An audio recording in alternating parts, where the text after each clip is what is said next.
উফ শিট, রাস্তার মাঝখানে গাড়িটা থেমে গেল। রাস্তার মাঝে দাঁড়িয়ে আছি, কোনো গাড়ি বা বাস পাই কিনা দেখি, তাহলে ওখানে উঠি, বাকি পথটা চলে যাব। যদি জানতাম এমন কিছু হবে তাহলে আরও একটা গাড়ি আনতে বলতাম। ও, আপনারা কিছু বুঝতে পারছেন না তো? বুঝিয়ে বলছি। আমার নাম হচ্ছে নীল আহমেদ রুদ্র, মা বাবার একমাত্র ছেলে। বাসায় আমার একটা ছোট বোন আছে। আমার বাবা এই শহরের সবথেকে প্রভাবশালীদের মধ্যে একজন। আমি একটু সিলেট আসছিলাম আমার ফুপুর বাসায়, কিন্তু যাওয়ার সময় গাড়িটা খারাপ হয়ে যায়। গাড়ি থেকে নামার সময় ফোনটাও কোথাও পড়ে যায়, তা বলতে পারি না। নিজের জামা কাপড়গুলো ময়লা হয়ে যায়। আশেপাশে একটা টেপ দেখে ওখান থেকে পরিষ্কার করে নেই। প্রায় আধা ঘন্টা হয়েছে দাঁড়িয়ে আছি, এখনও কোনো গাড়ি আসছে না। এদিকে তেমনটা গাড়ি চলে না। আরও প্রায় 1.5 ঘন্টা দাঁড়িয়ে থাকার পরে একটা বাস দেখতে পাই। তখন বাসটা থামিয়ে ওটাতে উঠে পড়ি। বাসে উঠে দেখি কোনো সিট খালি নেই। পাশে একটা মেয়ে বসে আছে, তার পাশে একটা ফাঁকা সিট আছে। আমি গিয়ে ওখানে বসে পড়ি। আমি সিটে বসতেই মেয়েটা বলে উঠল, এ কি, আপনি এই সিটে বসেছেন কেন? পেছনে যান। এত সময় মেয়েটার দিকে খেয়াল করিনি। মেয়েটাকে ভালোভাবে তাকিয়ে দেখলাম, চোখে মোটা ফ্রেমের চশমা, ফর্সা মুখে, ঠোঁটের নিচে একটা তিল আছে। তখন আমি বললাম, কেন পিছনে বসবো? সিট কি আপনার? সিট না, কিন্তু একটা মেয়ের পাশে বসার আগে অনুমতি নিতে হয়, সেটাও কি জানেন না? দেখেন, আমার এখন অনেক খিদে পেয়েছে, বেশি কথা বললে কিন্তু আপনাকেই খেয়ে ফেলবো। মেয়েটা কোনো কথা বলল না। খেয়াল করলাম মেয়েটা চুপ করে বই পড়ছে আর মুখে কলম লাগিয়ে কি যেন ভাবছে। আল্লাহ, তুমি শেষ ভরসা। অনেক কষ্ট করে এবার ঢাকায় ভালো একটা কলেজে ইন্টারভিউ এর জন্য যাচ্ছি। চাকরিটা যেইভাবেই হোক দিও। জানি মিথ্যা আশা নিয়ে কোনো লাভ হবে না, কারণ এই দুনিয়ায় মামা চাচা আর টাকা না থাকলে কেউ কোনো চাকরি দেয় না। কিন্তু কি করব, আমি যে অনাথ। ছোটবেলায় খালা অনেক কষ্ট করে মানুষ করে, এরপর খালা মারা যাওয়ার পর নিজে কাজ করে পড়ালেখাটা শেষ করি। মেয়েটা কি জানি ভাবছিল। মেয়েটার খোলা চুলগুলো বাতাসে মুখের সামনে আসতেই মেয়েটাকে অসম্ভব সুন্দর দেখাচ্ছিল। এই প্রথম কোনো মেয়ের এমন রূপে আমি পড়ে যাই। একটু সময় দেখলাম মেয়েটা তার ব্যাগ থেকে ফোনটা বের করে সময় দেখছিল যে কয়টা বাজে। মেয়েটার ফোন বের করতে আমার মনে হলো আমি তো গাড়িটা বাইরে রেখেছি, তাছাড়া আম্মু অনেকগুলো কল দিচ্ছে। তখন আমি মেয়েটাকে বললাম, আচ্ছা আপনার ফোনটা একটু দেন তো, আমি একটা কল করব। আমার ফোন নেই, আমার ফোনে কোনো টাকা নেই। এমন কিপটামি করছেন কেন? আমার ফোনটা হারিয়ে গেছে, তাই তো একটা কল দিব। দেখুন, আমার ফোনে সত্যিই ব্যালেন্স নেই, মাত্র 100 টাকা আছে। আরে চলবে, সমস্যা নেই বলে মেয়েটার হাত থেকে ফোনটা কেড়ে নিয়ে কল করলাম আম্মুকে। আম্মুর সাথে প্রায় 10 মিনিট কথা বলার পরে এরপরে আমার বন্ধু আকাশকে কল করি। আকাশের সাথে সব কিছু খুলে বলি। হায় রে, আমার টাকা সবগুলো শেষ করে দিল শয়তান ছেলেটা। কে বলেছে নীলা তোকে ছেলেটাকে ফোনটা দেওয়ার জন্য? ছেলেটা তো চোরও হতে পারে। এই, আপনি আমার ফোনটা দেন, এখনই আমার ফোনটা দেন। আমার ফোনের সব টাকা শেষ করে দিলেন। আমি মেয়েটার কথায় হুঁশ আসলো যে ফোনটা আমার না, মেয়েটার। আমি তো মেয়েটার সব টাকা অলরেডি শেষ করে দিলাম। তাই আকাশকে বললাম মেয়েটার ফোনে রিচার্জ করে দেওয়ার জন্য 500 টাকা। মেয়েটা মুখ গোমড়া করে ওই দিকে তাকিয়ে রইল। তখন আমি মেয়েটাকে বললাম, আপনার চুলগুলো কি সুন্দর, আপনার হাতের ঘড়িটাও কিন্তু আপনাকে মানিয়েছে, আপনার চশমাটাও অনেক সুন্দর। ধন্যবাদ ভাইয়া। ভাইয়া কথাটা বলা মাত্রই আমার রাগ হলো। তখন আমি মেয়েটাকে বললাম, দেখুন এত কিছু সুন্দর, এরপর আপনি এগুলো পরার পরও আপনাকে মানাচ্ছে না, কেমন জানি পেতনির মতো লাগছে। দেখলাম মেয়েটা ফুলে লাল হয়ে গেছে পেতনি কথাটা শুনে। বলেন বলেন আরও, ভাইয়া বলেন, তাহলে তো এসব কথা শুনবেনই। আমার আপনার সাথে কোনো কথা নেই, আপনি এমনিতেই আমার সব টাকা শেষ করে দিয়েছেন। সমস্যা নেই, আমি আমার বন্ধুকে বলেছি আপনাকে রিচার্জ করে দিবে। দেখুন, আমি আপনাদের মতো বড়লোক নই যে এত টাকা নিয়ে ফোনের মধ্যে রাখবো। আর আমার এমন কথা বলার কোনো মানুষ নেই যে আমি একাই করব। আমার রিচার্জ করে দেওয়ার কোনো প্রয়োজন নেই। যাক, একটা বিষয় তো ক্লিয়ার হয়ে গেল যে মেয়েটার কোনো বয়ফ্রেন্ড বা স্বামী নেই। আর দেখে বোঝা যাচ্ছে মেয়েটা আমার থেকে 1 হতে 1.5 বছরের বড় হবে। এরপরে মেয়েটা আমার সাথে আর কোনো কথা বলেনি, আমিও মেয়েটার সাথে কোনো কথা বলিনি। প্রায় 2 ঘন্টা পরে ঢাকায় এসে পৌঁছাই। এর মধ্যে আমি বাসে ঘুমিয়ে পড়েছিলাম। মেয়েটা কোথায় নেমে গেছে তাও দেখিনি। মেয়েটার নাম্বারটা আকাশের ফোনে আছে, তাই চিন্তা না করে গাড়ি থেকে নেমে আব্বুকে কল দেই। তারপর আব্বুর গাড়ি করে বাসায় চলে আসি। বাসায় আসতেই আম্মু বলে উঠল, কিরে নীল, তোর আসতে দেরি হলো কেন? আম্মুকে সব কিছু খুলে বলি। এরপর দেখি নিচ থেকে আমার ছোট বোন আসে। আসার পরে বলে, ভাইয়া তুই আমার জন্য কি নিয়ে আসছিস? আমি তোর জন্য কি আনবো রে? তুই তো ডাইনি, সকালে আবার ঘুম নষ্ট করার দায়িত্ব তোর থাকে। যা, তোর সাথে কথা নেই, তুই আমার সাথে আর কথা বলবি না। আরে আমার পিচ্চি বোনটা বুঝি রাগ করেছে। এই দেখ, তোর জন্য আমি অনেক খেলনা এনেছি। ওয়াও ভাইয়া, থ্যাংক ইউ ভাইয়া। পিচ্চি উপরে চলে যাই। আমি কিছুক্ষণ আম্মুর সাথে কথা বলে আমার রুমে চলে যাই। এরপরে সন্ধ্যার দিকে গিয়ে মার্কেট থেকে একটা ফোন কিনে নিয়ে আসি। আকাশকে ফোন দিয়ে মেয়েটার নাম্বারটা নেই। এরপরে নাম্বারটা একটা বন্ধুকে দিয়ে বলি ওর পুরো ডিটেলসটা বের করার জন্য। এরপরে জানতে পারি মেয়েটার নাম নীলা। ওর এই পৃথিবীতে আপন বলতে কেউ নেই। ঢাকায় আসছে একটা জবের জন্য। বয়সে আমার থেকে 2 বছরের সিনিয়র। এর পরের দিন সকালে রেডি হয়ে কলেজের উদ্দেশ্যে রওনা দেই।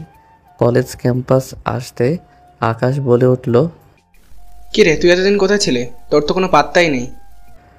আরে ফুপুর বাসায় ছিলাম কিছুদিন। তো বল, সব ঠিক আছে তো? না রে, কিছু ঠিক নেই। রনিকে 3rd ইয়ারের একটা ছেলে মেরেছে। তো তোরা কিছুই করতে পারলি না? দেখ, তোর বাবার তো প্রচুর টাকা, তাই হয়তোবা তোকে প্রিন্সিপাল কিছু বলবে না, কিন্তু আমরা গরিব। আমরা যদি কিছু করি তাহলে আমাদেরকে টিসি দিয়ে কলেজ থেকে বের করে দিবে। আচ্ছা বল, এখন ওদেরকে কোথায় পাবো আমি? মামা দেখ, যা হওয়ার হয়ে গেছে, এখন আর ঝগড়া করিস না। এমনিতেই কিছুদিন আগে একটা ঝগড়া করেছিলি, তাই তোর আব্বু তোকে তোর ফুফু বাড়ি পাঠিয়েছে। দেখ, আমার মাথা কিন্তু গরম হয়ে যাচ্ছে। তুই জানিস আমার বন্ধু বান্ধবের গায়ে হাত দিলে আমি স্থির হয়ে থাকতে পারি না। এরপরে আমরা সবাই ক্যাম্পাসের বাইরে বটগাছের নিচে দাঁড়িয়ে রইলাম, হকি স্টিক হাতে নিয়ে। একটু পরে 3rd ইয়ারের ক্লাস শেষ হলো, সবাই বেরোতে লাগলো। তখন ওই ছেলেটাও বের হলো। আকাশ, তুই ওর মুখে একটা ঘুষি দে। আমার কথাটা শুনে পেছন থেকে ছেলেটা আমার দিকে তাকালো। আমাকে দেখে ছেলেটার ভয়ে দৌড়াতে লাগলো। আকাশ পিছন থেকে ওর কলার ধরে একটা ঘুষি দিল। এরপরে ছেলেটাকে সবাই মিলে পিটিয়ে হাসপাতালে পাঠিয়ে দেয়। কলেজের সবাই আমাকে দেখলে ভয় পায়, কারণ আমি কলেজের মধ্যে বেশি মারামারি করি, তাই ভয়ে কেউ আমার সামনে কথা বলতে পারে না। এরপরে কলেজ থেকে বাসায় চলে আসি। তখনও আব্বু আসেনি, তাই রুমে ফোন চালাচ্ছি।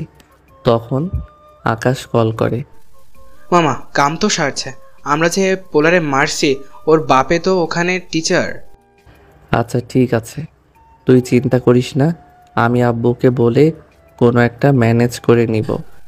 আচ্ছা ঠিক আছে, তুই আছিস তাই আমরা কোনো চিন্তা করছি না, নয়তো আমাদেরকে কি হবে আল্লাহ জানে। আমি বসে বসে ফোন চালাচ্ছি। তখনই দেখি আব্বু এসেছে অফিস থেকে। হ্যাঁ, কই গেলে নীলার মা? নীল এসেছে? তোমার নবাব জাদা ছেলে তো সেই কখন এসেছে। নীল, একটু নিচে আসো, তোমার সাথে আমার কিছু কথা আছে। আমি নিচে ড্রয়িং রুমে বসলাম।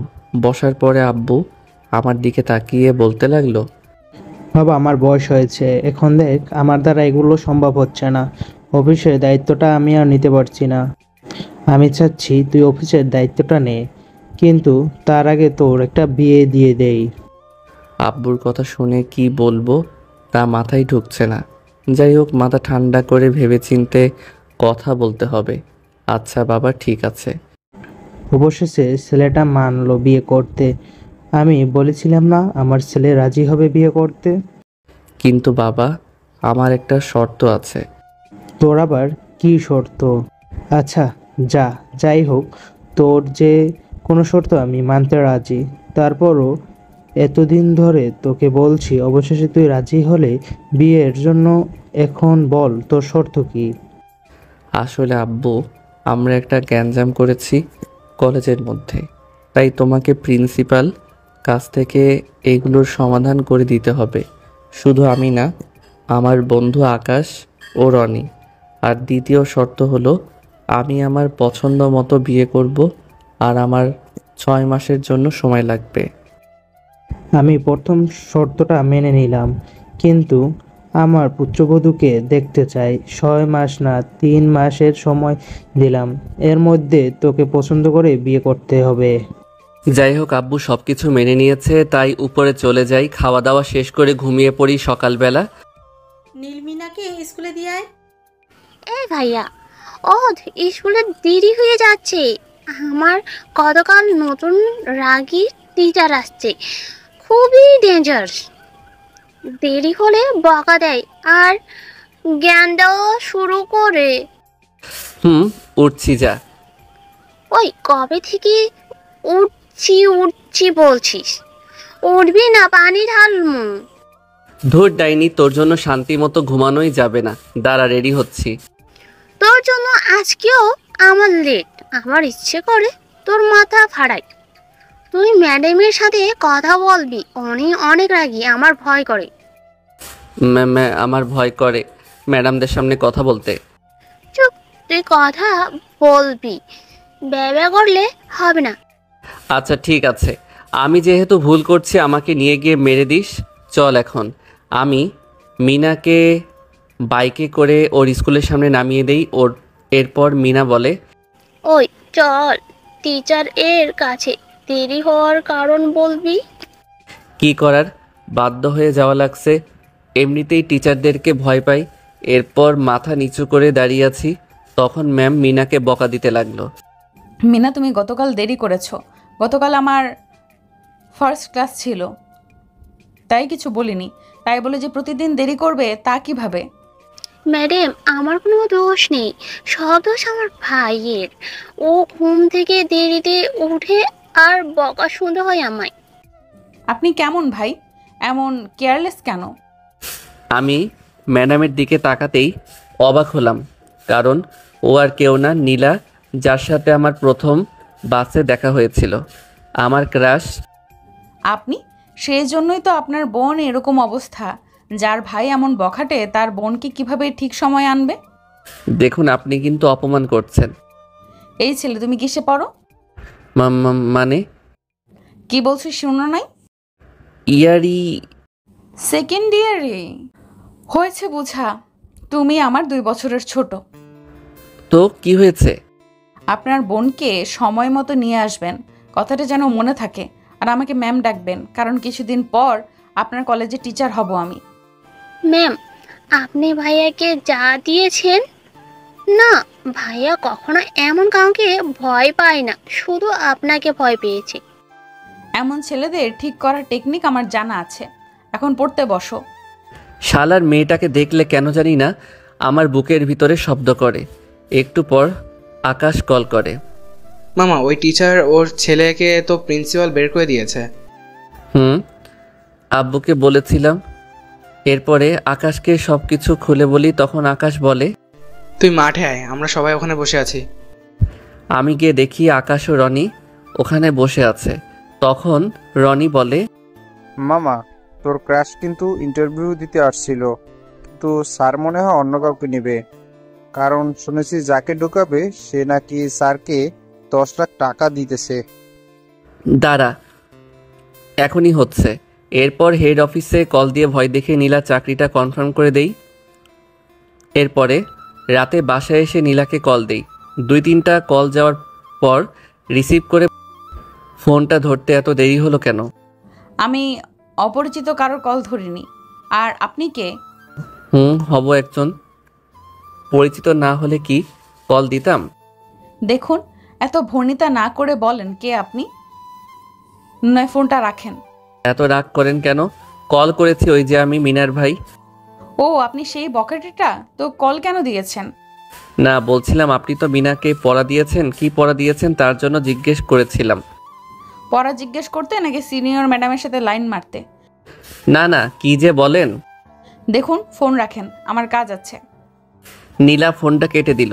ধূর ছাতা, একটু রোমান্টিক কথা বলবো, মেয়েটার মধ্যে এসব কিছুই নেই। এরপরে ফোনটা রেখে ঘুমিয়ে পড়ি। সকালবেলা ঘুম থেকে উঠে পিচ্চিকে স্কুলে দিয়ে এসে কলেজ যাওয়ার উদ্দেশ্যে রওনা দিলাম। ক্যাম্পাসের ভিতরে প্রবেশ করতে দেখি কয়েকটা ছেলে একটা মেয়েকে টিজ করছে। তখন আমি গিয়ে ছেলেটার কলার ধরে ছেলেটাকে একটা নাক বরাবর ঘুষি দেই। এরপরে ছেলেটাকে ধরে যখনই আমি মারতে যাব তখনই পিছন থেকে কেউ আমার হাতটা ধরে। কলেজে কি আসো মারামারি করার জন্য, অসভ্য? দেখুন, আপনি কিছু জানেন না, অযথা এসব কাজে আসতে যাবেন না। নীলার কাছে এসে দুটো থাপ্পড় দিয়ে, বেয়াদব, আমি এই কলেজের নতুন টিচার, আমি জানবো। কে জানবে? তখন আকাশ এসে বলে, ম্যাম আসলে এই ছেলেটা এই মেয়েটাকে কিস করছিল, তাই নীল এসে এই ছেলেটাকে উচিত শিক্ষা দিয়েছিল। তখন ওই মেয়েটাও নীলার কাছে সব কিছু খুলে বলে। তখন নীলার কাছে এসে ওই ছেলেটাকে দুটো থাপ্পড় দিয়ে ওখান থেকে চলে যেতে বলে। নীলার থাপ্পড় খেয়ে আমার ঠোঁটের নিচ থেকে রক্ত বের হতে লাগলো। নীলা আমার কাছে কিছু একটা বলতে চাইলো, কিন্তু আমি না শুনে নীলার কাছ থেকে চলে আসি। কি ফাজিল ছেলে রে বাবা, বুঝলাম আমার একটু ভুল হয়েছে, তাই বলে কি কথা শুনবে না?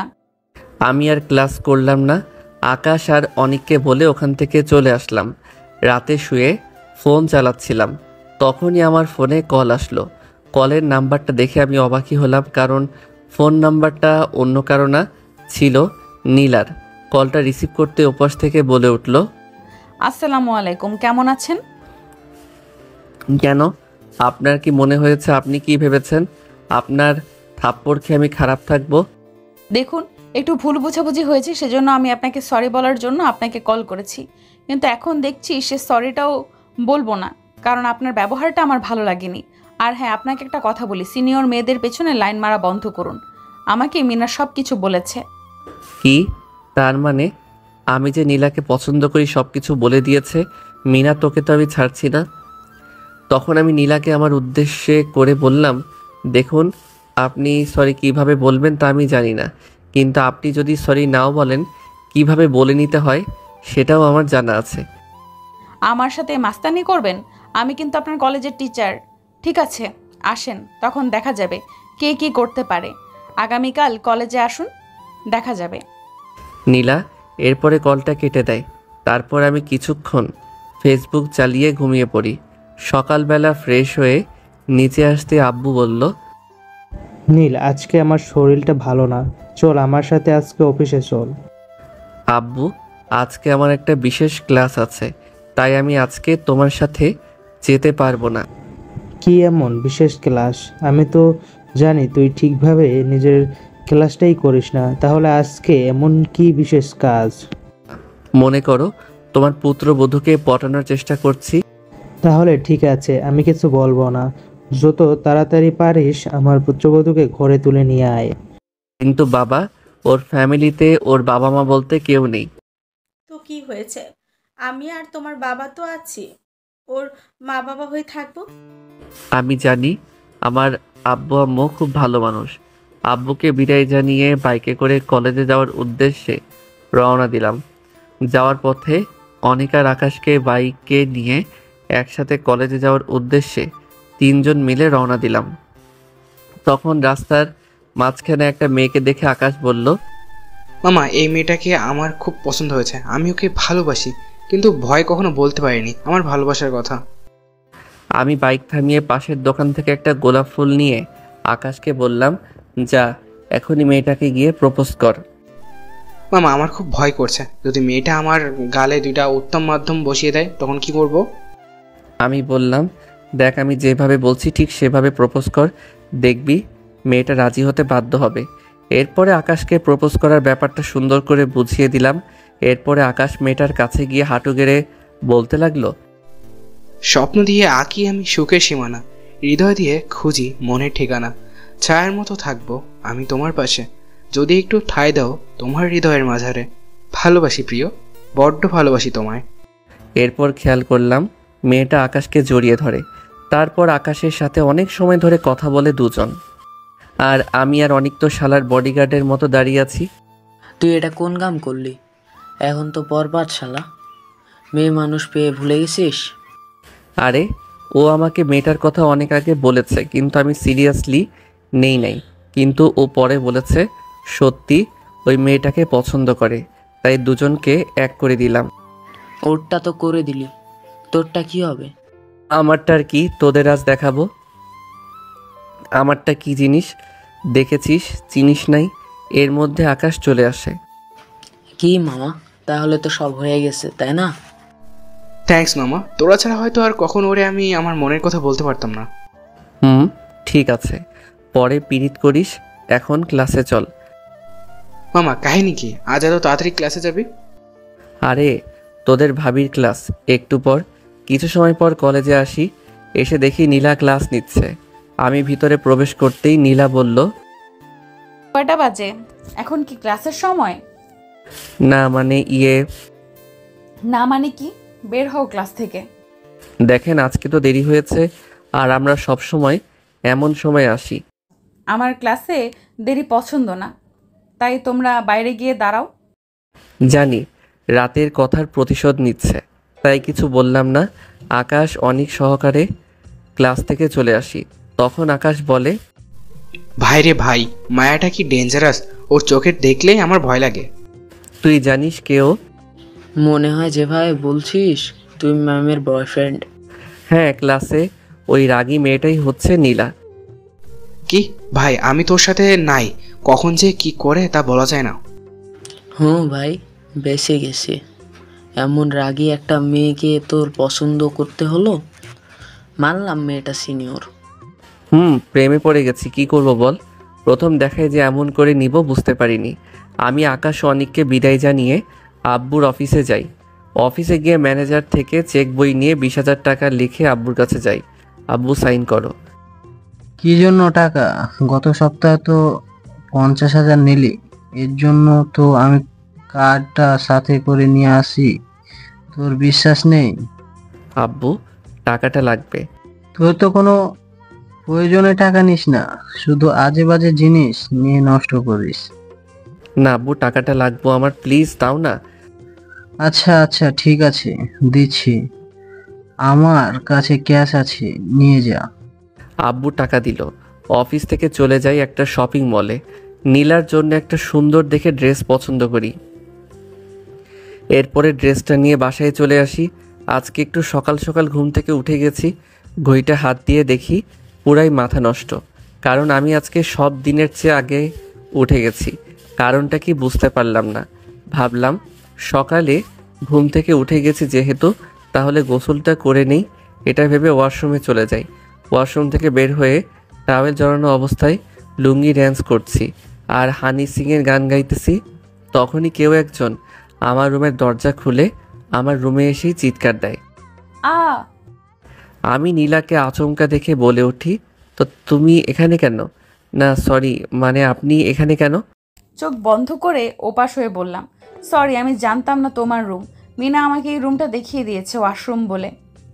চোখ দুটো বন্ধ অবস্থায় নিচে চলে আসি। খেয়াল করলাম মিনা হাসছে। ভাইটা যেমন ফাজিল, বোনটাও একই রকম। এরপর মিনার কাছে এসে ওকে কান ধরে দাঁড় করিয়ে রাখি। আল্লাহ গো, বিয়ের আগে বুঝি ইজ্জতের ফালুদা হয়ে গেল আমার। তখন খেয়াল করলাম আম্মু আব্বু রুমে প্রবেশ করে। কিরে, আমার গরুর মতো চিৎকার করছিলি কেন? আগে বলো ওই মেয়েটা এখানে কেন? এটা আবার স্বপ্ন না তো?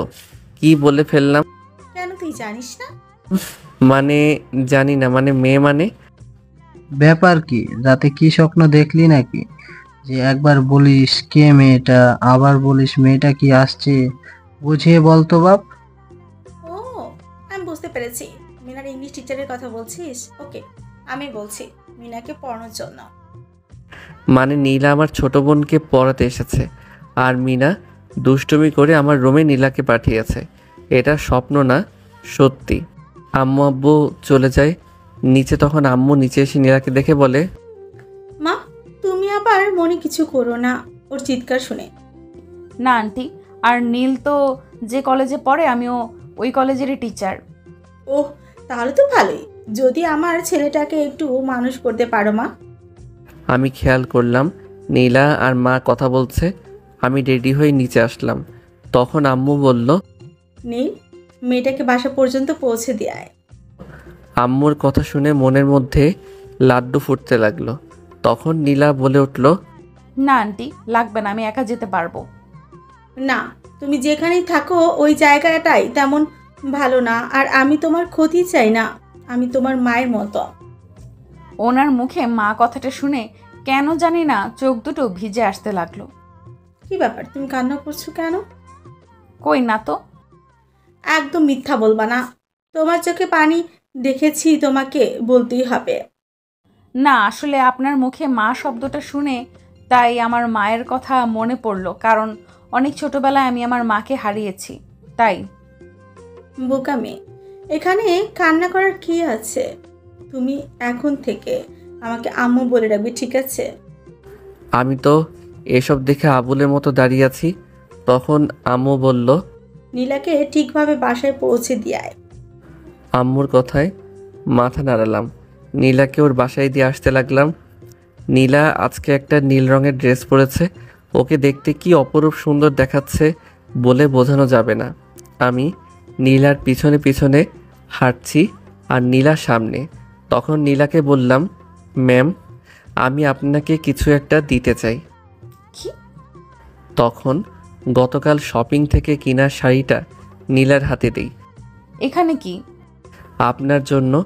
নীলা শাড়িটা খুলে দেখে। তখন নীলা খেয়াল করে শাড়িটার মধ্যে লেখা আছে আই লাভ ইউ।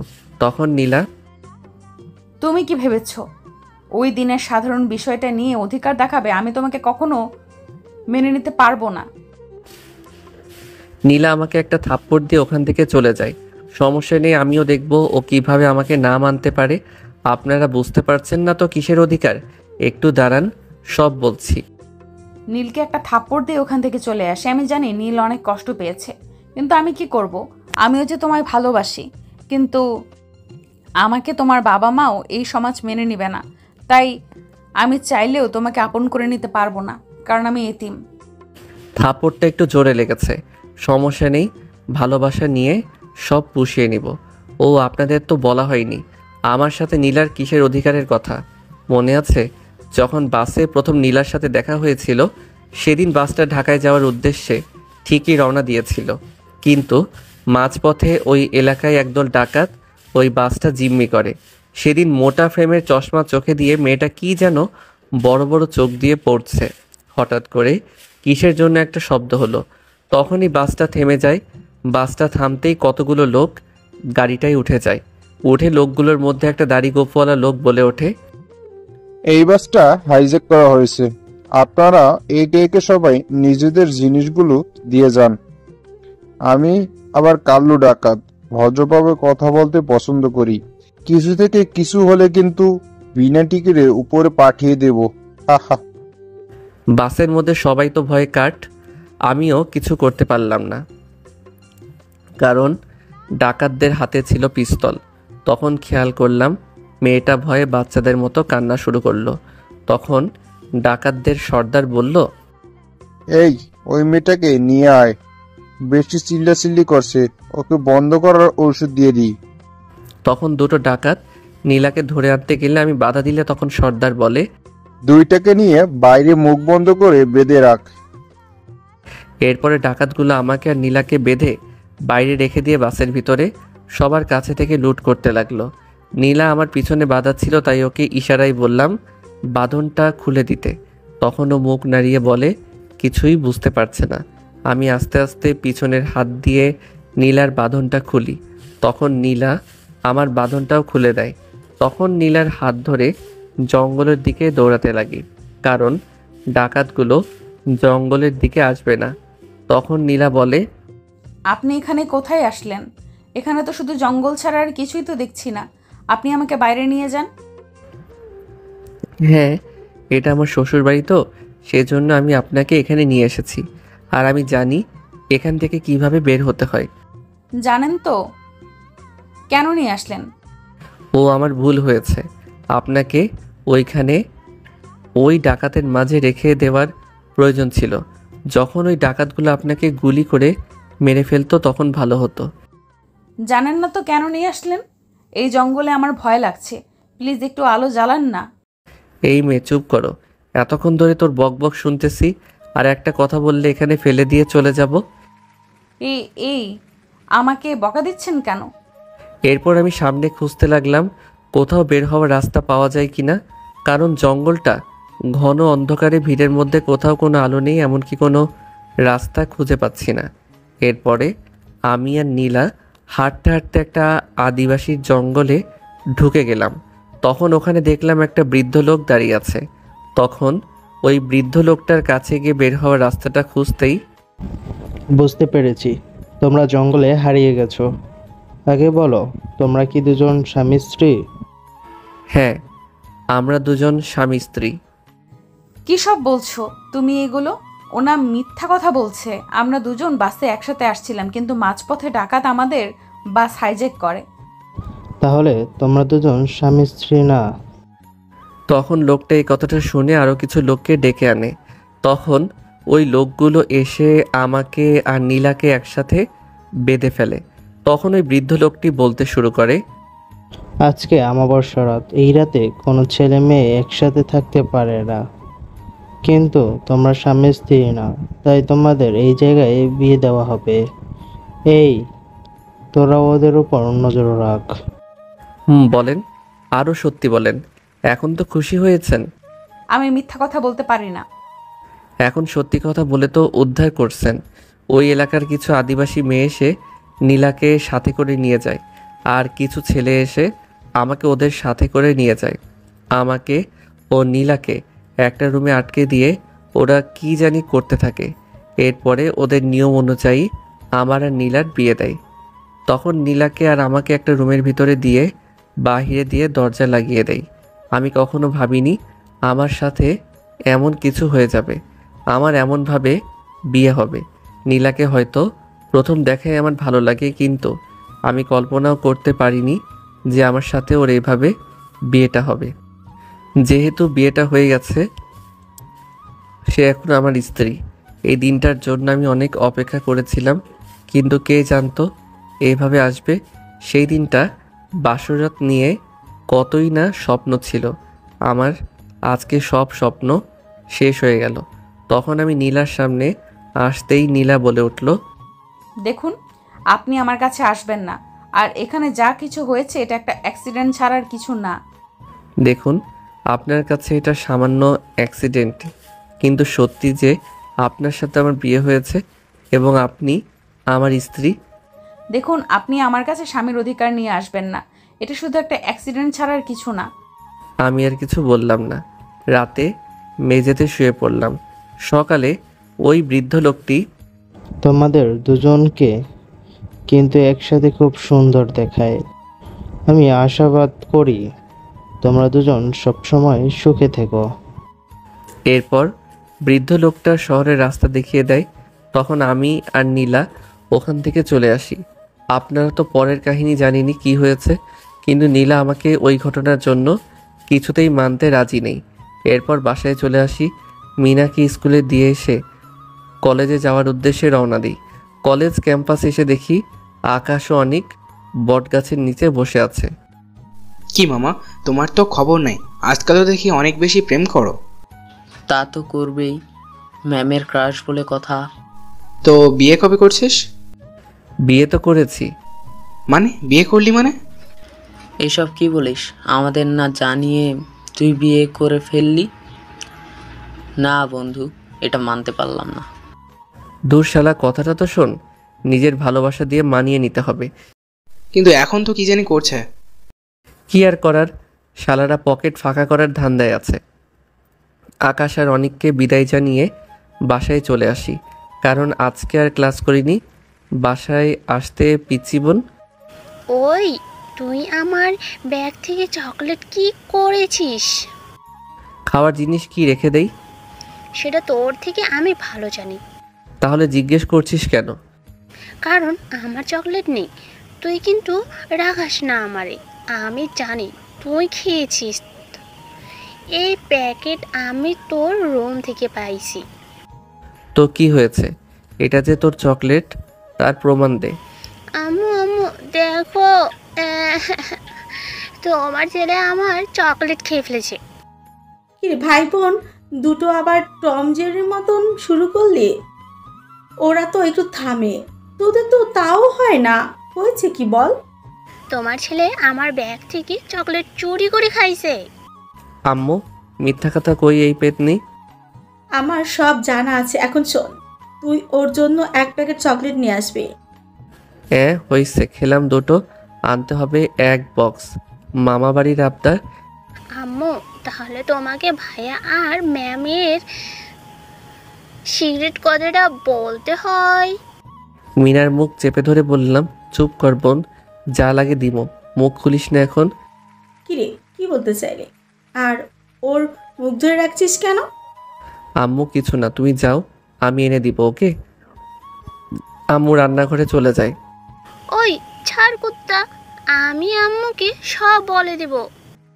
না বোন, প্লিজ বলিস না, যা, তোর জন্য আমি চকলেট নিয়ে আনবো। সত্যি তো, না হলে কিন্তু। সত্যি বললাম তো। ডাইনিটাকে কোনো প্রকার থামানো গেল। রাতে খাওয়া দাওয়া করে শুয়ে আছি, তখনই অচেনা একটা নাম্বার থেকে কল আসে। শুয়ে শুয়ে ফেসবুক চালাচ্ছিলাম, হঠাৎ করে দেখি ফোনটা বেজে ওঠে। খেয়াল করলাম একটা অচেনা নাম্বার থেকে কল আসলো। প্রথমে কলটা ধরলাম না, পরে দেখি আবার করলো। কলটা ধরে, আসসালামু আলাইকুম, কেমন আছেন? ওয়ালাইকুম আসসালাম। আলহামদুলিল্লাহ। কে চিনতে পারলাম না। জানাটা কি বেশি প্রয়োজন? অবশ্যই, কারণ বউ বারণ করছে, তাই সবার সাথে কথা বলা বারণ।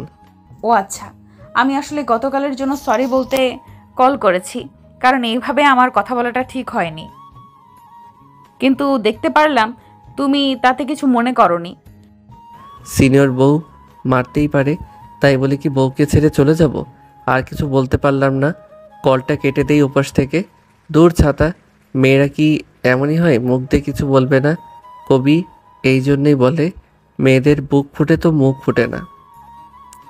সকালবেলা ঘুম থেকে উঠে আমি মিনাকে স্কুলে দিয়ে এসে এরপরে কলেজ যাওয়ার উদ্দেশ্যে রওনা দিলাম।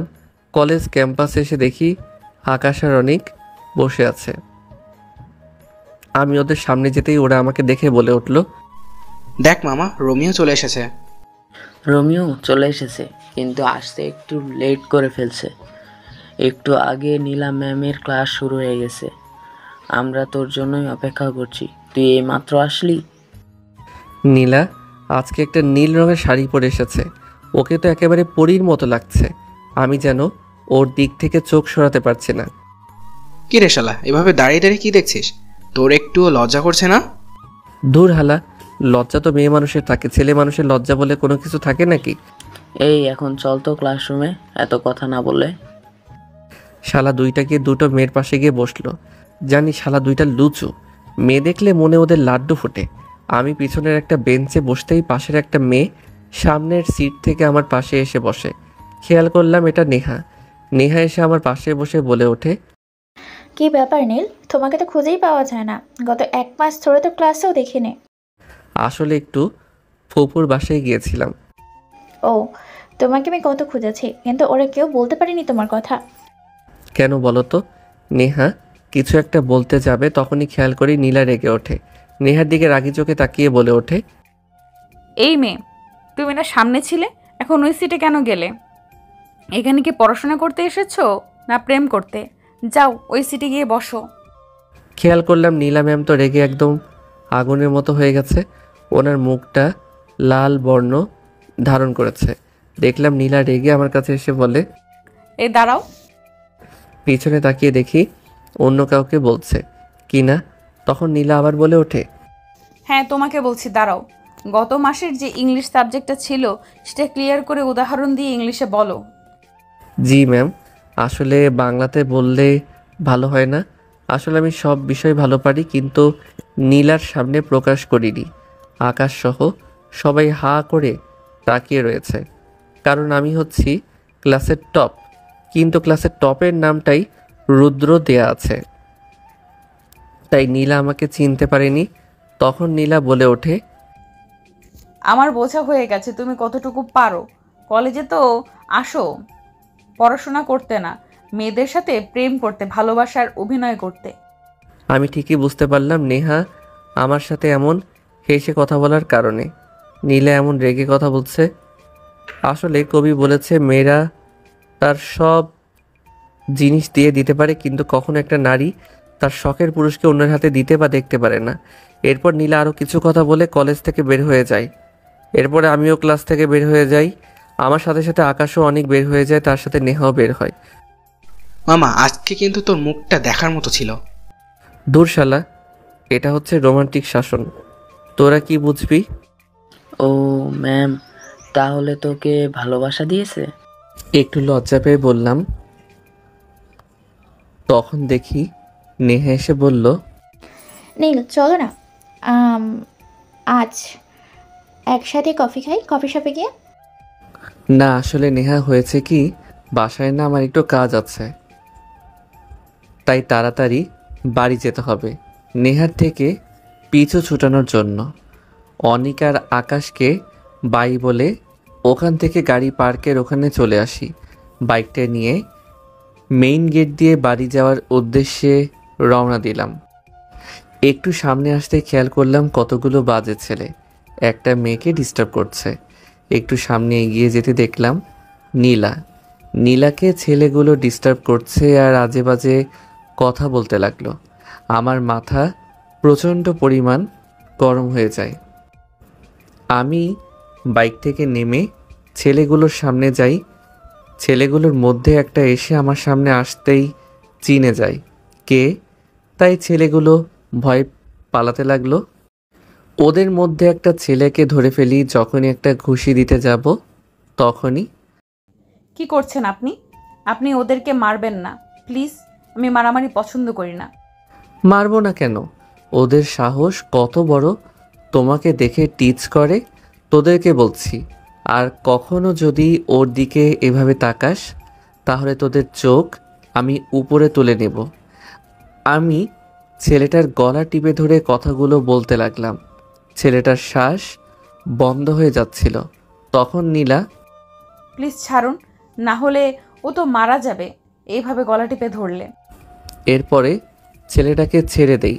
বাইকে উঠে নীলাকে বলতে লাগি, বাইকে ওঠো, আমি তোমাকে বাসায় নামিয়ে দিচ্ছি। না লাগবে না, আমি একাই যেতে পারবো।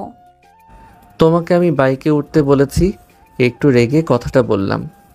আমার রাগ দেখে নীলা ভয়ে বাইকের দিকে আসতে লাগলো আর বিড়বিড় করে বলতে লাগলো, কি ফাজিল পোলারে কত জোরে ধমক দেই, আমার ভয় করে না বুঝি।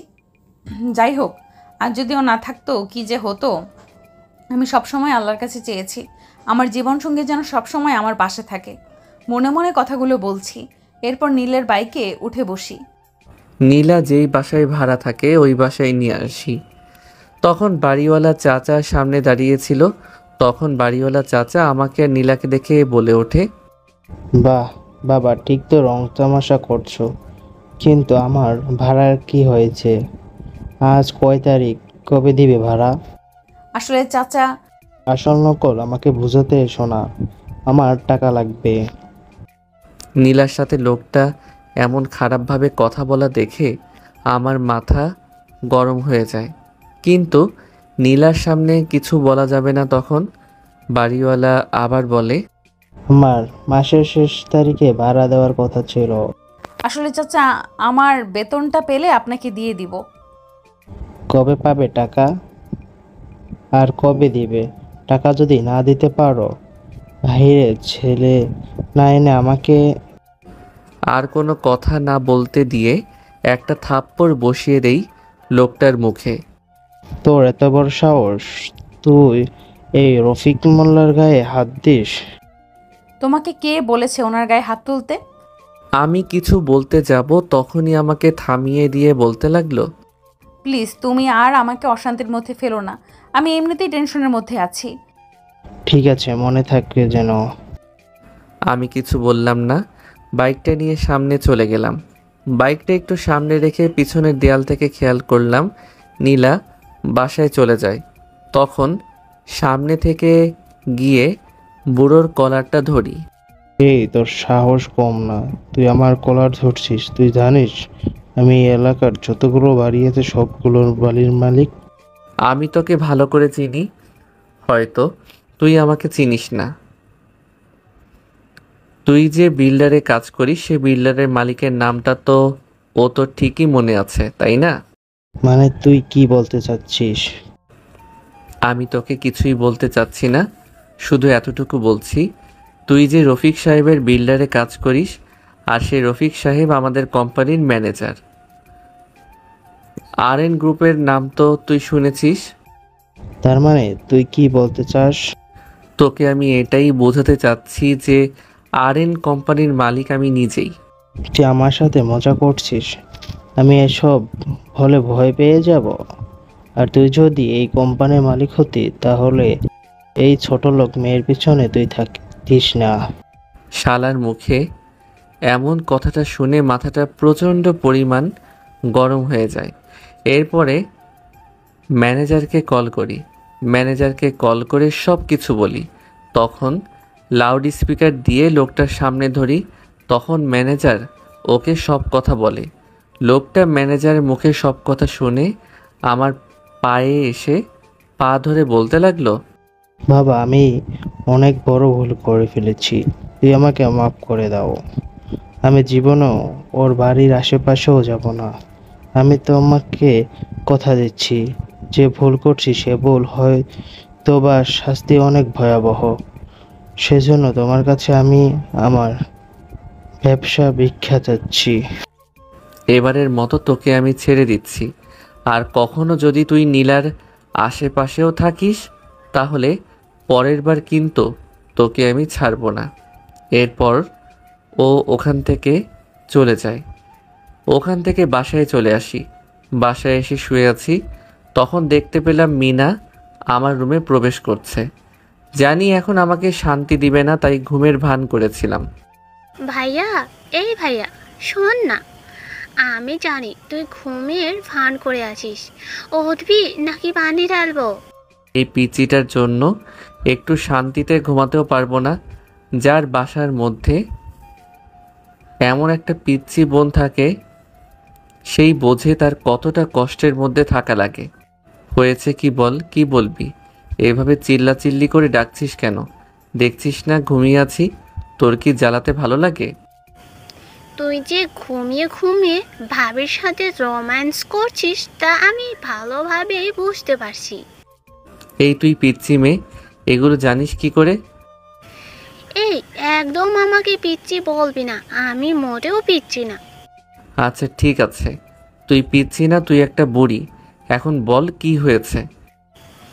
কিছু হয় নাই, তুই সকালে চকলেট আনার জন্য বললি, কই এনেছি? না মানে আসলে ভুলে গেছিলাম, আগামীকালকে নিয়ে আসি। এসব বলে তুই আমাকে ভোলাতে পারবি না, আমি কিছুই জানি না। তুই এখন এই মুহূর্তে গিয়ে আমার জন্য চকলেট আনবি, যদি না আনিস তাহলে কিন্তু আমি আম্মু। মিনার মুখ চেপে ধরে বললাম, এই চুপ কর এবার। তুই কি এখানে বসে কান্নাকাটি শুরু করবি? আচ্ছা চুপ করলাম, তাহলে তুই গিয়ে এখন আমার জন্য চকলেট নিয়ে আয়। আচ্ছা ঠিক আছে, যাচ্ছি। কি আর করার, চকলেট আনতেই হবে, না হলে কি করে ফেলে আল্লাহ জানে। আকাশ আর অনিককে কল করে বাসা থেকে মোড়ে আসতে বলি। বাসা থেকে বের হই দোকানে যাওয়ার উদ্দেশ্যে। বাসা থেকে দোকান বেশি দূর না, কিন্তু মিনা যে চকলেটগুলো খায় সেগুলো অন্য জায়গা থেকে নিয়ে আসতে হয়, তাই আকাশ আর অনিককে আসতে বলি। রাতে কোনো রিক্সা নেই, তাই ভাবলাম গলি দিয়ে গেলে হয়তো একটু সময় কম লাগবে। এটা ভেবে গলির পথ ধরে হাঁটতে লাগলাম। একটু সামনে আসাতেই খেয়াল করলাম কয়টা ছেলে সামনে দাঁড়িয়ে আছে, হাতে তাদের হকি স্টিক। আমি পাশ কাটিয়ে যেতে গেলে, ওই দিন তো ভার্সিটিতে আমাকে একা পেয়ে খুব মেরেছিস, আজকে তোকে আমি একা পেয়েছি, সেই দিনের প্রতিশোধটা আমি আজ হাড়ে হাড়ে তুলে নেব। বোকা আসলে তুই। একটা বোকা সিংহ সবসময় একাই বের হয়, কারণ সে বনের রাজা। আর তুই কুত্তা, কারণ কুকুর সবসময় দল বেঁধে আসে আর ঘেউ ঘেউ করে। কি, তোর এত বড় সাহস? তুই আমাকে কুত্তা বলিস? এই শালাকে ধর। সামনে থেকে একটা ছেলে আমাকে মারতে আসলে ওকে একটা লাথি দিয়ে মাটিতে শুইয়ে দিই। ও আর উঠতে পারে না। তখন পিছন থেকে একজন এসে আমার মাথায় হকি স্টিক দিয়ে বাড়িতে দিতে যাবে, তখনই আকাশ এসে ধরে ফেলে। এরপর আকাশ আর অনেক সহ ওদেরকে আচ্ছা মতো পিটাতে থাকি। তখন ডেভিল আকাশকে একটা ধাক্কা দিয়ে ওখান থেকে পালিয়ে যায়। নীল, আমি তোকে ছাড়বো না। তোর এমন একজন মানুষের আমি ক্ষতি করব যা তুই কল্পনাও করতে পারবি না। এটা বলে ডেভিল ওখান থেকে পালিয়ে যায়। তখন ওদেরকে পুলিশ হাতে দিয়ে দেয়। শালাটা পালিয়ে গিয়েছে, কিন্তু ও যতদিন বাইরে আছে তোর কোনো না কোনো ক্ষতি তো করতেই চাইবে ভাই। তুই ঠিক বলছিস, কিন্তু হয়তো নীল এর ফ্যামিলির কিছু করতে পারবে না, কারণ ওদের বাসায় অনেক সিকিউরিটি আছে। তাহলে অনেকের কথাই মনে পড়ল নীলার কথা। যদিও কোনোভাবে জানতে পারে নীলার সাথে আমার কোনো একটা সম্পর্ক আছে, তাহলে তো সবার আগে নীলার ক্ষতি করবে, আর তা আমি কখনোই হতে দিতে পারবো না। তাই বাসায় কল করে বলি আজকে বাসায় ফিরবো না, আকাশের সাথে ওদের বাসায় থাকবো। বুঝলাম না, কল করে বলেছে আজকে বাসায় আসবে না, হয়েছে কি কিছুই বলো না। কি হয়েছে আমেনা? আদরের ছেলে বাসায় আসবে না তাই বলো। কেন, কি হয়েছে? কোনো কিছু হলো নাকি? আমাকে তো তেমন কিছু বলেনি।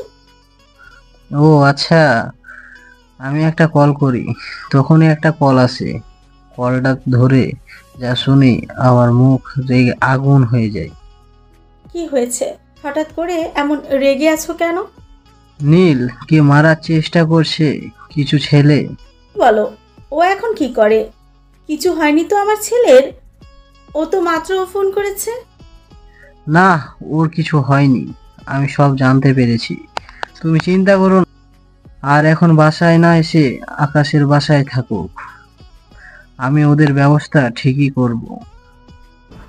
আকাশের কাছ থেকে ওর বাইকের চাবিটা নিয়ে আমি নীলার বাসায় যাওয়ার উদ্দেশ্যে রওনা দিলাম।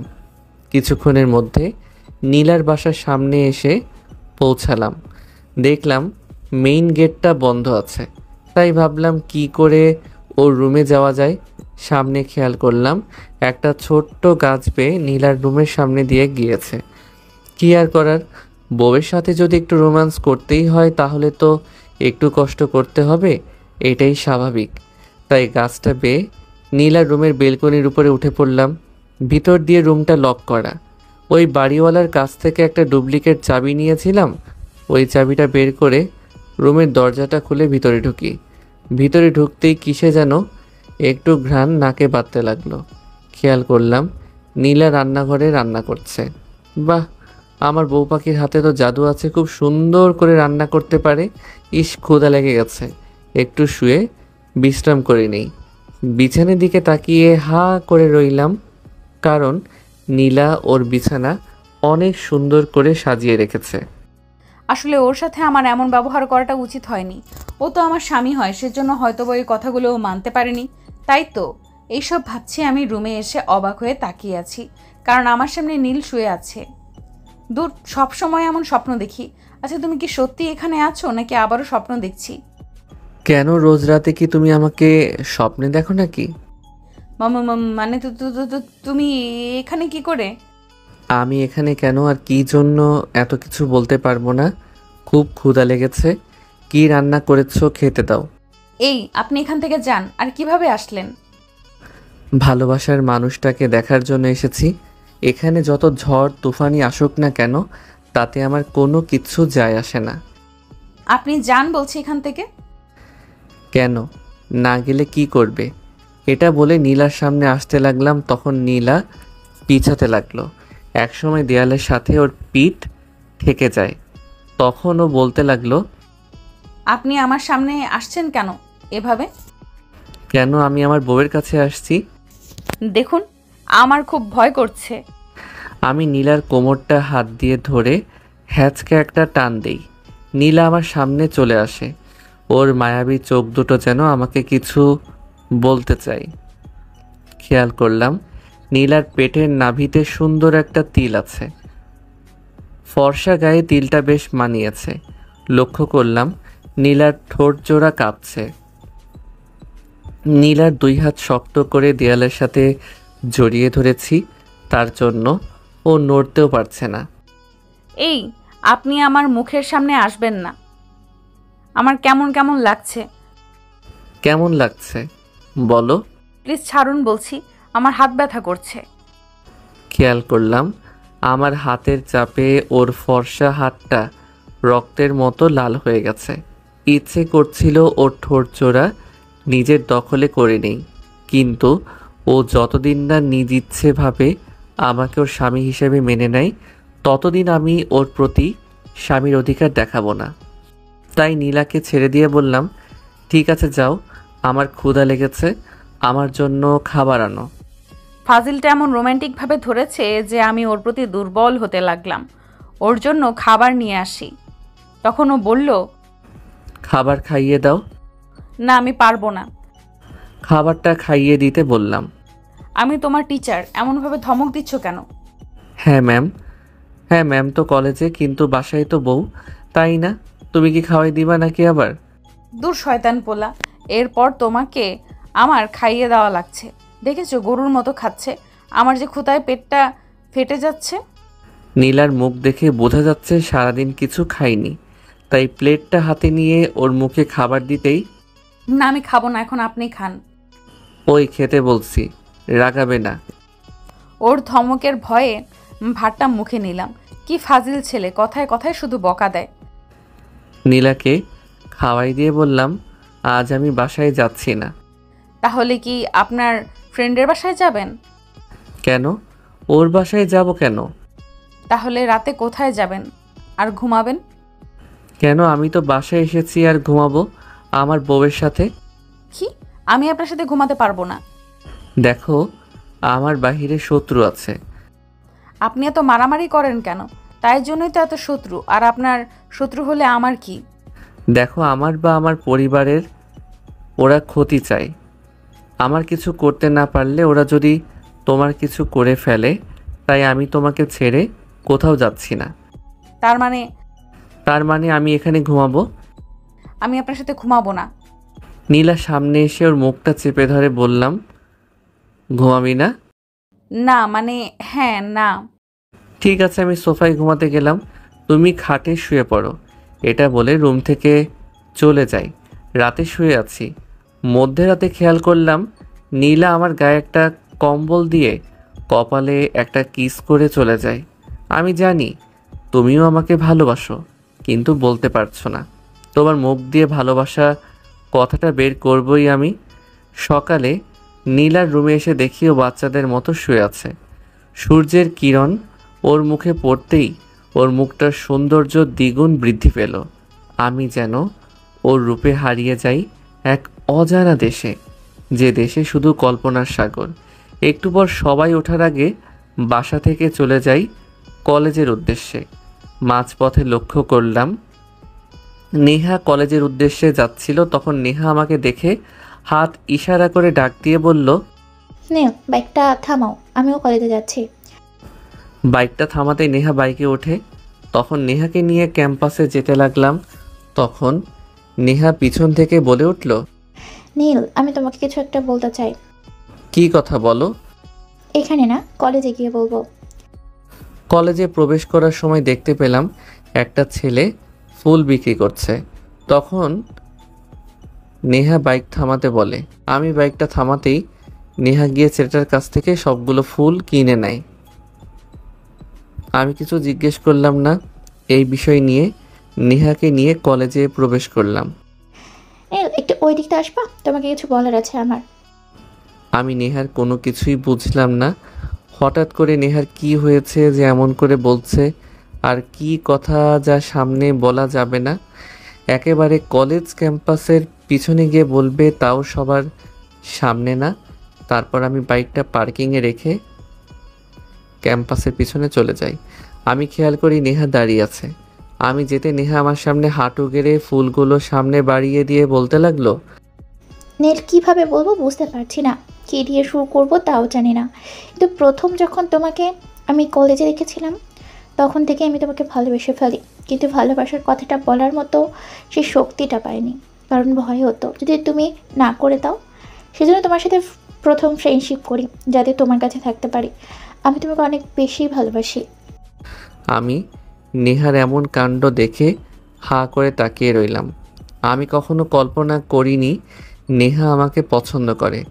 এতটুকু জানি আকাশ নেহাকে প্রচণ্ড পরিমাণে ভালোবাসে, কিন্তু ভয়ে কিছু বলতে পারিনি। আজকে যদি আকাশ এসব দেখে ও অনেক কষ্ট পাবে। আমি এসব ভাবছি, তখনই নেহা বলে ওঠে, কি ভাবছো? সত্যি আমি তোমাকে ভালোবাসি। আমাকে ফিরিয়ে দিও না নীল, আমি তোমাকে অনেক ভালোবাসি। নেহা ওঠো। আসলে নেহা, সত্যি বলতে আমি কখনো তোমাকে এসব চোখে দেখিনি। সব সময় নিজের বন্ধু হিসেবে দেখেছি। আর বড় কথা, আমি ম্যারিড। আমার মুখে এই কথাটা শুনে নেহার চোখ জ্বলজ্বল করতে লাগলো।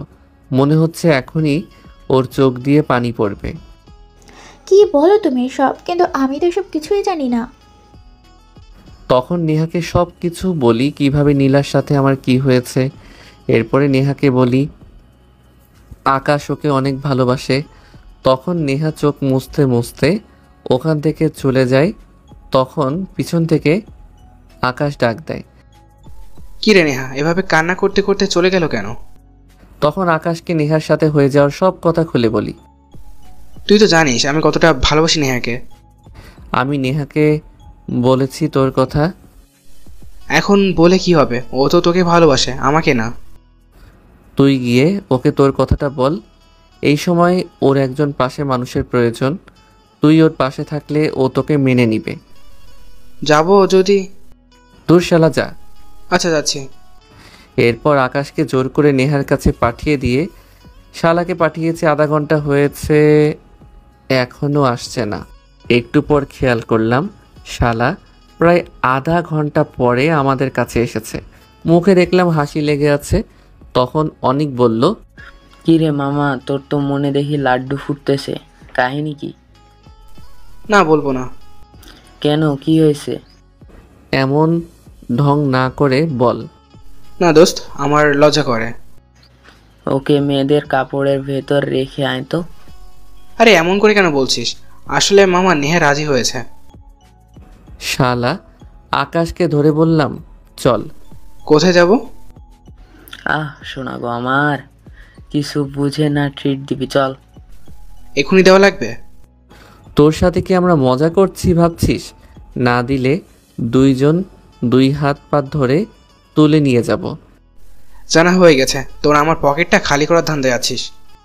কলেজে আর ক্লাস করিনি।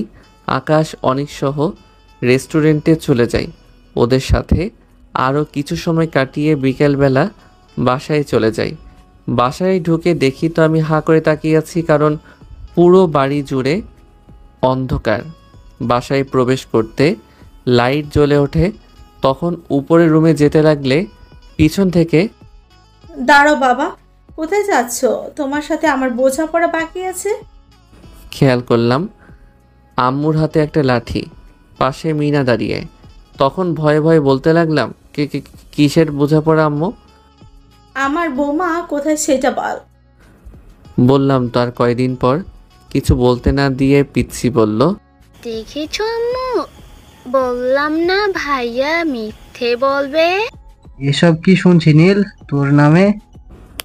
আমার আর কিছু বোঝার বাকি নেই শয়তান। পেতনিটা সব কিছু আম্মুকে বলে দিয়েছে। তখন আব্বু আবার বলল, কিরে কথা বলছিস না কেন? তুই নাকি বৌমাকে বাসায় আনতে চাসনি? কে এসব বলল? তো ঢং করিস না, মিনা সব বলেছে। তোর সাথে নীলার কি সম্পর্ক বল, আর আমার বৌমা কে? তুই কেন ঘরে আনলি না?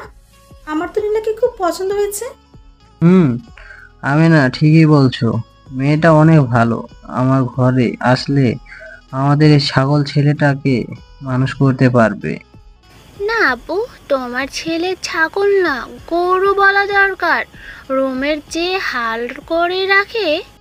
ওই পেতনি তোকে কিন্তু আমাকে একটা ভেঙচি দিয়ে আম্মুর পিছনে লুকিয়ে যায়। তখন হঠাৎ করে আমার ফোনে একটা কল আসে। হ্যালো, কে? হা হা হা, তোর জম বলছি, আমি ডেভিল। কি ভেবেছিস তোকে আমি এত সহজে ছেড়ে দিব না? এত সহজে না। তোকে 12 ঘন্টা সময় দিচ্ছি, এর মধ্যে তুই যদি না আসিস তাহলে তোর বউকে আমি শেষ করে দিব।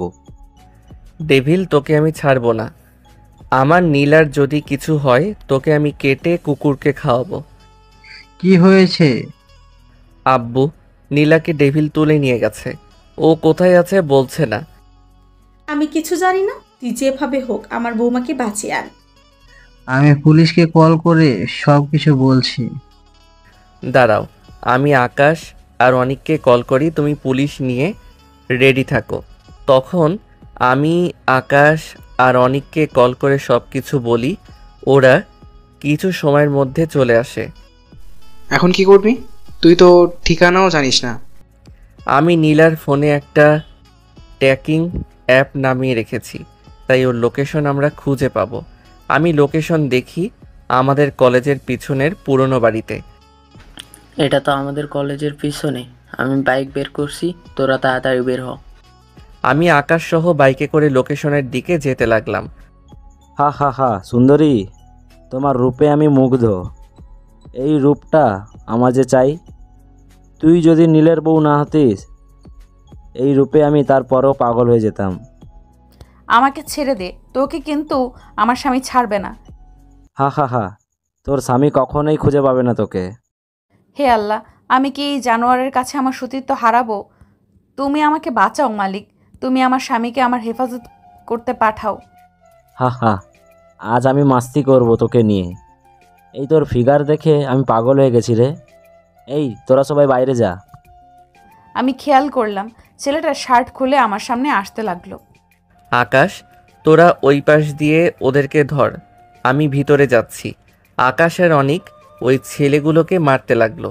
আমি ভিতরে ঢুকতেই দেখি ডেভিল নীলার সাথে হাতাহাতি করতে লাগলো।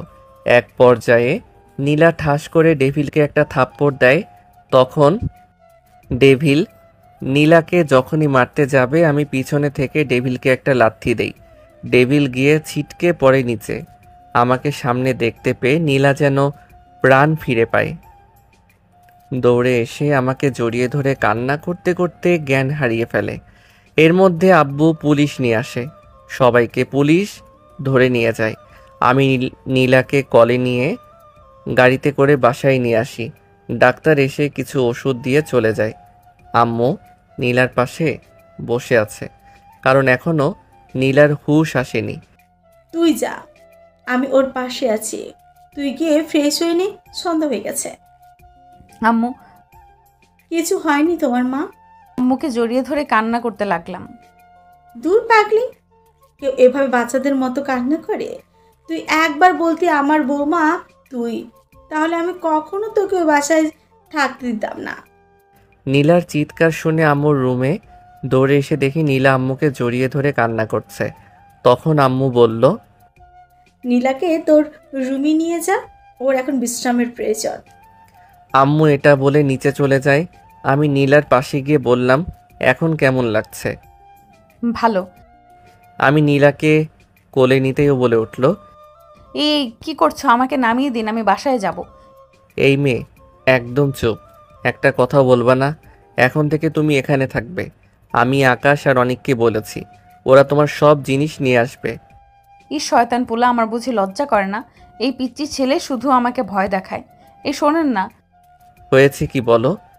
আমার না এত বড় রুমে ঘুমাতে ভয় করছে। তো এখন কি করব? আমি বলছি আমার সাথে আপনিও ঘুমান, কিন্তু শর্ত আছে, মাঝখানে কোলবালিশ থাকবে। এটা তো মেঘনা চাইতে জল। আমার মনে তো শুধু লুঙ্গি ড্যান্স করছে। আমি খাটে এসে শুয়ে পড়ি। নীলা খাটের মাঝখানে একটা বালিশ দিয়ে শুয়ে পড়ে। রাতে প্রচণ্ড পরিমাণ ঝড় আসে। ঝড়ে বিদ্যুতের শব্দে নীলা আমাকে জড়িয়ে ধরে ভয়ে। ইস, রাতে আমি মনে হয় ওনাকে জড়িয়ে ধরে শুয়েছিলাম। কি যে লজ্জা লাগছে। তখনই দেখি কেউ ভেতরে প্রবেশ করছে। ভাবি, তুমি উঠেছ? জানতাম তুমি উঠবে। কেন তোমার ভাই উঠবে না? বাংলাদেশের যুদ্ধ লাগবে, ওর খবর থাকবে না। তুমি বলছো ওর ওঠার কথা? তোমার ভাই অনেক ফাজিল, তাই না? আমি ঘুমের ভান করে মিনার সব কথাই শুনছি। মিনা, পেতনি, তোকে আমি ছাড়ছি না। আমার নামে মিথ্যা অপবাদ দিস তুই আমার একমাত্র বউয়ের কাছে। ছাড়ো তো আমার গাধা ভাইটার কথা। তোমাকে আম্মু নিচে নাস্তা করতে ডাকছে। তোমার ভাই গাধা। তাই না তো কি? আমি এটাই। ভাবিও তোমাকে পটালো কি করে? একটু পর খেয়াল করলাম নীলা ও মিনা নিচে চলে যায়। তারপর আমি বিছানা ছেড়ে উঠি। ওয়াশরুমে গিয়ে ফ্রেশ হয়ে নিচে এসে দেখি নীলা নেই। চারপাশে নীলাকে খুঁজে না পেয়ে আম্মুকে জিজ্ঞেস করতেই, ও নীলামা, ও তো মিনাকে স্কুলে দিয়ে যেতে গেল, আর এখানে নাকি ওর কিছুই নেই, তাই বাসা থেকে রেডি হয়ে বিকেলে চলে আসবে। তুই বিকালে ওকে নিয়ে আসিস। এটা বলে আম্মু চলে যায়। কিছু সময় পর আম্মু নাস্তা দেয়, নাস্তা করে রুমে আসি। রুমে এসে রেডি হয়ে নীলার বাসার উদ্দেশ্যে রওনা দিই। যাওয়ার সময় দেখি আকাশ ও অনিক আমার দিকে আসছে। কে রে মামা, কোথায় যাচ্ছিস তুই? এই তো নীলা নাকি ওর বাসায় গিয়েছে, তাই ওকে নিয়ে আসবো। আর তোদেরকে যে বলেছি ও সব কিছু নিয়ে আসার জন্য কি করেছিস? আরে আমরা লোক পাঠিয়ে দিয়েছি, সব কিছু অলরেডি প্যাকিং করে মনে হয় তোর বাসায় পৌঁছে দিয়েছে। তা তো বুঝলাম, কিন্তু তোরা সকালবেলা হঠাৎ করে আমার বাসার দিকে? হ্যাঁ মামা, আসলে তোকে একটা খবর দিতে এসেছি। কি খবর বল? না, আমার খুব লজ্জা করছে। এই আকাশ, তুই বল না। আহা শোনা গো আমার, সেদিন তো খুব বড় করে আমার কথা বলেছিস। আসলে মামা হয়েছে কি, ওই শালার আগামীকালকে এঙ্গেজমেন্ট হবে, তাই পার্টি দিয়েছে। তাই সন্ধ্যায় তুই ভাবিকে নিয়ে পার্টিতে যাবি। কিছু সময় পর খেয়াল করলাম ওয়াশরুমের দরজা খোলার শব্দ। তখন নীলা তোয়ালে পেঁচানো অবস্থায় ওয়াশরুম থেকে বের হয়ে আসে। এই আপনি এখানে কেন?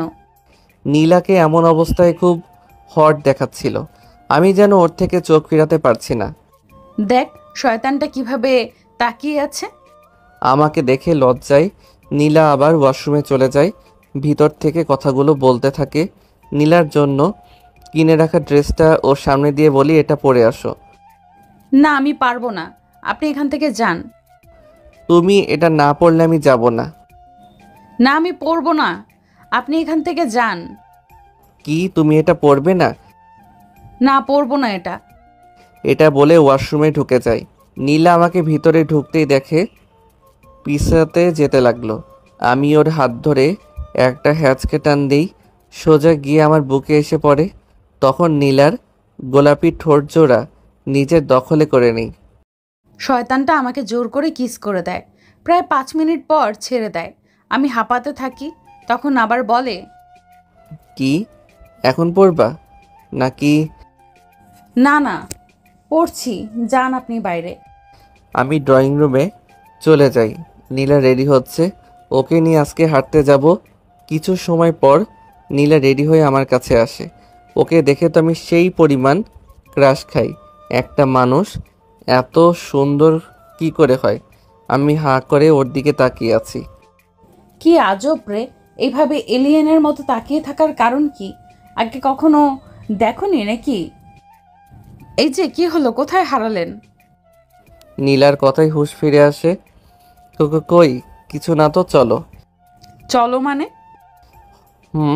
আমরা আজকে একটু ঘুরতে যাব। আমি যাব না। যাবে না? না। নীলার কোমরটা ধরে টান দিতেই ওর ঠোঁটটা আমার ঠোঁটের সামনে চলে আসে। ওর পাতলা শাড়িতে নাভির তিলটা দেখা যাচ্ছে। আমি নীলার নাভিতে হাত দিতেই ও চোখ বন্ধ করে নেয়। আমার মুখের সামনে এনে বলতে থাকে, কি যাবে নাকি? আবার দেওয়া লাগবে? না না, আমি যাচ্ছি। এই তো লক্ষ্মী মেয়ের মতো রাজি হয়ে গেলে। তখন নীলাকে নিয়ে রিকশায় করে সারাদিন ঘোরাঘুরি করি। সন্ধ্যার সময় ওকে নিয়ে একটা শপিং মলে ঢুকতেই, এখানে কেন নিয়ে আসলেন? আরে ভিতরে আসো, ভয় পাওয়ার কিছু নেই। আমি আগে কখনো এত বড় শপিং মলে আসিনি। উনি আমাকে জোর করে শপিং মলের ভেতরে নিয়ে যায়। নীলাকে একটা দোকানে নিয়ে অনেকগুলো শাড়ি দেখাতে থাকি। অনেক খোঁজার পর আমার আর নীলার জন্য এক কালারের একটি শাড়ি আর পাঞ্জাবি নেই। এরপর দোকান থেকে বাসায় চলে আসি নীলাকে সাথে নিয়ে। পিছনে আসার সময় নীলা কিছু বলতে চেয়েছিল, কিন্তু ওকে কিছু না বলতে দিয়ে চলে আসি। বাসায় আসতেই আম্মু, কিরে সারাদিন কোথায় ছিলি? তোকে কয়বার আকাশ আর অনেক কল করেছে, তুই ধরলি না? ফোনটা হাতে নিয়ে দেখি ফোনটা অফ হয়ে আছে। তখন আম্মু আবার, নীলাকে নিয়ে যে আজকে অনেকের এঙ্গেজমেন্টে যাওয়ার কথা ছিল, এখন যা নীলাকে নিয়ে উপরে যা। আর নীলামা তুমি রেডি হয়ে নাও, তোমরা আজকে একটা পার্টিতে যাবে। জি আম্মু। আমি আম্মুর রুমে গিয়ে আমার আগের কোন ড্রেসটা নতুন আছে দেখছি, কারণ ওখানে সবাই বড়লোকের ছেলে মেয়েরা যাবে, কিন্তু আমার তো কোনো দামি ড্রেস নেই। তখনই দেখি দরজা খোলার শব্দ। তুমি আম্মুর রুমে কি করো? আমি তো আম্মুর রুমে সব কিছু রাখছি। এটা বলা মাত্র শয়তানটা রাগে চোখে আমার দিকে তাকালো। আমি ভয়ে বললাম, কেন, কি হয়েছে? নীলার হাত ধরে টান দিয়ে উপরে আমার রুমে নিয়ে আসি। নীলাকে রুমে নিয়ে এসে শপিং মল থেকে আনা শাড়িটা দিয়ে বলি, এটা গিয়ে পরে আসো। না, আমি যাব না। নীলার হাতটা দেয়ালের সাথে চেপে ধরতেই বলে ওঠে, আউচ, প্লিজ ছাড়ুন, ব্যথা করছে। নীলার ফর্সা হাত চেপে ধরার কারণে ওর হাত লাল হয়ে যায়। না, আগে বলো পরে আসবে। আপনি ছাড়ুন, আমি যাচ্ছি। নীলা ওয়াশরুমে চলে যায় ড্রেস চেঞ্জ করতে। আমি রুমে বসে ব্যাগ থেকে নীলার সাথে ম্যাচিং করা পাঞ্জাবিটা নিয়ে পরে নিচে এসে অপেক্ষা করতে থাকি।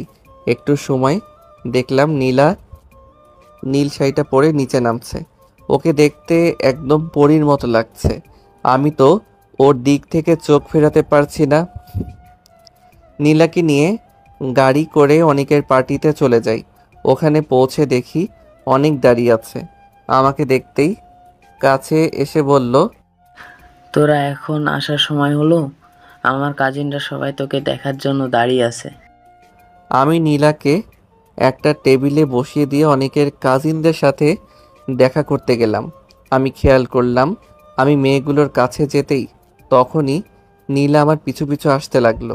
তাই ওকে আরও একটু রাগানোর জন্য অনেকের কাজিনদের সাথে হেসে হেসে কথা বলতে লাগলাম। জীবনে কি ছেলে দেখেনি যে আমার পিচ্চি জামাইকে নিয়ে ওদের এমন করতে হবে? আমি পিছনে লক্ষ্য করলাম নীলা রেগে গজগজ করতে করতে পেছনে একটা টেবিলে এসে বসলো। আমি ফারজানার সাথে কথা বলছিলাম, তখন আকাশ এসে বলল, নীল, কাম তো সারছে। ভাবি তো তোর এসব দেখে রাগের মাথায় জুস ভেবে হুইস্কি খেয়ে ফেলছে। আমি গিয়ে দেখি নীলা মাতলামো করছে। তখন কোনো রকম নীলাকে গাড়িতে উঠিয়ে বাসায় নিয়ে আসি, কোলে করে রুমে নিয়ে যাই। রুমে যাওয়ার পরে নীলা মাতাল অবস্থায় বলতে লাগলো, এই দিকে, আমি কি দেখতে হট না? তুমি তো খুব সুন্দরী। তাহলে তুই ওই মেয়েগুলোর সাথে এইভাবে মিশতে গেলি কেন? আমাকে কিস কর। না ম্যাম, আমি পিচ্ছি, ছেড়ে দেন। চুপ, তোকে আমি আজ ছাড়বো না। আজকে তোকে আমি রোমান্টিক অত্যাচার করব। নীলার এসব কথা শুনে আমি ফোন বের করে সব ভিডিও করে রাখি।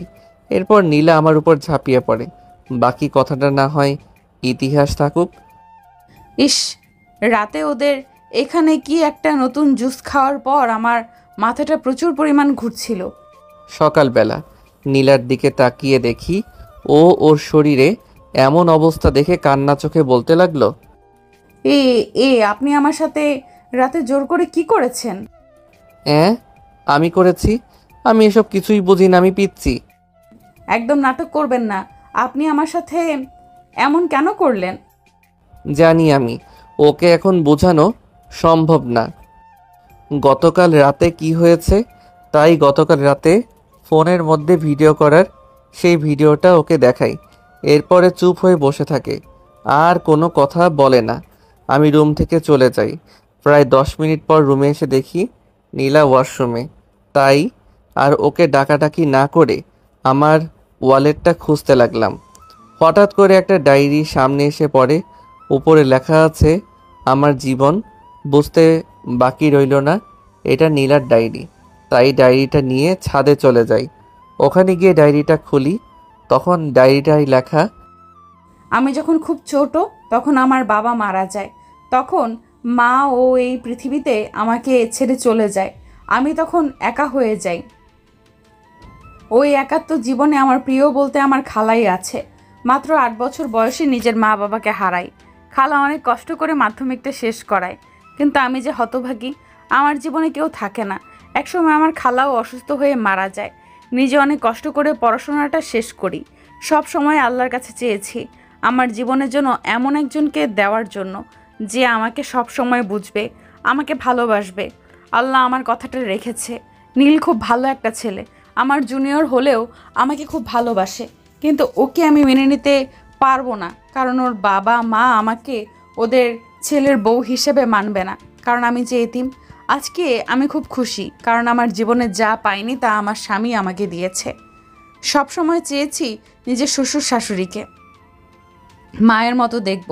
আল্লাহ হয়তো আমার কথা রেখেছে। আমি একজন মা ও বাবা পেয়েছি। ও যেন বোঝে না আমি ওকে অনেক ভালোবাসি। ও কেন বোঝে না আমি ওকে এত ভালোবাসি? কিন্তু আমারও তো ইচ্ছে আমাকে কেউ রোম্যান্টিকভাবে প্রপোজ করুক। যতদিন না ও আমাকে প্রপোজ করছে আমি রাজি হব না। বলে দিলাম, শয়তান পোলা। লাস্ট পেজ, আর কিছু লেখা নেই। নীলার জীবনে অনেক কষ্ট, তাই ওয়াদা করলাম কখনো ওকে কষ্ট পেতে দিব না। নীলার জন্য অনেক আগে একটা ডায়মন্ড রিং কিনে রেখেছিলাম। ওটা বের করে হাতে নিয়ে রুমের দিকে পা বাড়াই। রুমে গিয়ে দরজা নক করে ভিতরে প্রবেশ করতেই দেখি নীলা রেডি হচ্ছে কলেজে যাওয়ার উদ্দেশ্যে। ওর সামনে এসে বললাম, চোখ বন্ধ করো। কেন? তোমাকে চোখ বন্ধ করতে বলেছি। না, করব না বন্ধ। ওই তুই চোখ বন্ধ করবি? কোমরটা চেপে ধরে বললাম। করছি তো, এমন রাগ দেখান কেন? আমিও কলেজে দেখাবো, শয়তান পোলা। আমি কি করতে পারি? নীলা চোখ বন্ধ করতেই আমি ওর সামনে হাঁটু গেড়ে বসে বলতে লাগলাম, যদি কখনো হারিয়ে যাই ওই দূর তারার দেশে, তখনও কি তুমি খুঁজবে আমায় হাত বাড়িয়ে ভালোবেসে? যদি কোনো দিন নিভে যায় আমার আশার প্রদীপ, তুমি কি তখন জ্বালাবে আলোর দ্বীপ? যদি আমি কখনো হারিয়ে যাই দূর দিগন্তে, তখনও কি আমি থাকবো তোমার মনের সীমান্তে? বাসবি কি ভালো, থাকবি কি সারা জীবন? নীল নীলান্তে বাসছি ভালো, বাসতে চাই তোমাকে সারাটা জীবন প্রিয়। ভালোবেসে হাত বাড়িয়েছি, ধরবে কি হাত? কথা দিচ্ছি জীবনে যত ঝড় তুফান আসুক না কেন, ছাড়বো না তোমার হাত। তখন নীলা আমাকে জড়িয়ে ধরে কান্না করতে করতে বলতে লাগলো, আমিও তোমায় বড্ড ভালোবাসি গো। নীলা আমাকে শক্ত করে জড়িয়ে ধরে আছে, যেন আমি কোথাও হারিয়ে যাব তার ভয়ে। পাগলিটা সিনিয়র হলেও সত্যি বাচ্চার মতো। এখন তোমরা কি বিয়ে করতে চাও? সিনিয়র আপু বা ম্যাডামদের কমেন্ট করে জানাবে। আর এমন গল্প চাও কি না তাও বলতে ভুলবে না।